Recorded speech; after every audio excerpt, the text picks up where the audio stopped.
ta upu e lua se fuluvalu. Ua alu malanga ia kopo I patana rama, ua faali maili atua ia te ia. O na vala au atua I leo isa ako ia kopo, wana faamanuia ia te ia, mawhai atu ia te ia, ua whape atu ia I. Aua e te whai a vai se whawhine o kanana. Tu ia I lunga, ina alui patana rama, ile ainga o le tamao lo tina, o petueli, ma ia e whai a vai I se a whawhine o la pana, le tuangane o lo tina. Ia whaamanuia ia te oe le atua e o nale malosi umalawa. Ia uruola oe ia te ia.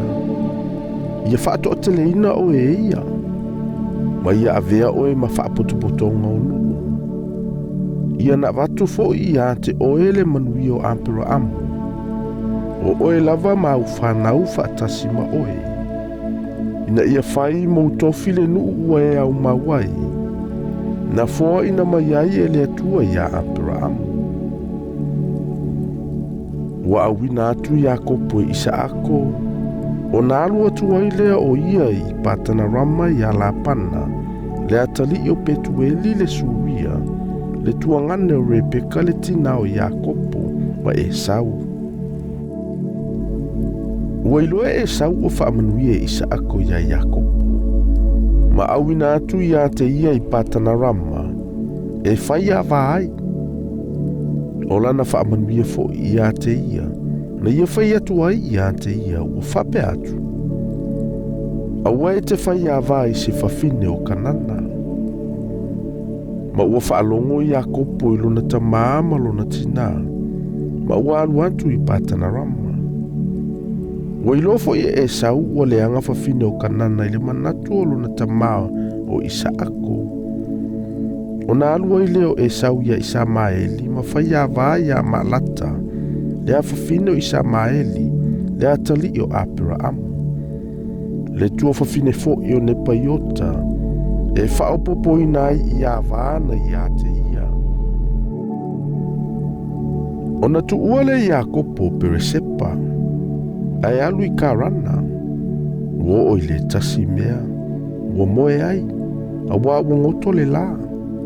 Ua ia ave fo ini maana I lea mea, ua whaimo na alunga, ua ta oto ai I lea mea. Ua whaila na miti, whauta foi. Le ape whai ua whaatuina I le ele, ua olo na iu I le langi. Whauta foi, o angelua le atua wa ea e mai foi foi. Whauta foi, ua tua Yehova I ona lunga, ua fetalai mai. O aua Yehova le atua o ampera amu, louta maa, ma le atua o isa ako. O le whanua e te taoto ai o te avatu ai ia te oe mau whanau. E avea fo ia whanau pei o le fuefu o le ele. E whaasala wina solo fo I oi sisifo ma sasae. Ma le itu I matu. Atoa ma le itu I tonga. O oe fo I mau whanau e manu iai a inga umma o le larolangi. Whauta fo I. O te iai ia te oi. O te tausi foi ia te oi mea uma e te alu iai. O te toi whaafoisia mai oe I le nuu nei. A wau te le tu ua oe. Se ia o whaia le mea ua o whaia tuai ia te oi. O nala leo ia kopo na moe. Ua ia whapea. E moni lava ia Yehova I le mea nei. Ai o te le I loa. Ua whewhea I o ia ua whaapea. O le mea matautia lava le nei. E le se mea ese le nei. Na o le whale lava o le atua. O le whaitotoa lava le nei o le langi. Ua tula ia kopo I le tae o lava. Ua tango I le maana ia alunga ai.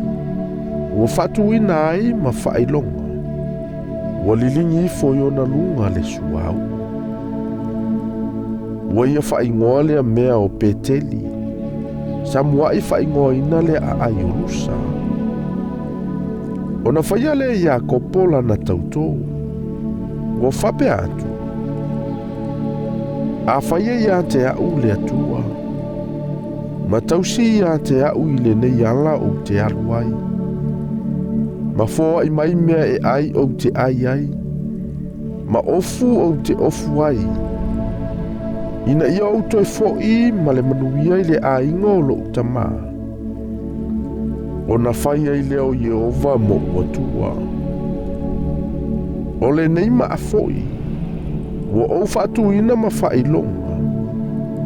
E whai lea ma whale o lea tua. O mea o ma fōi e te fōa i mai i a te au.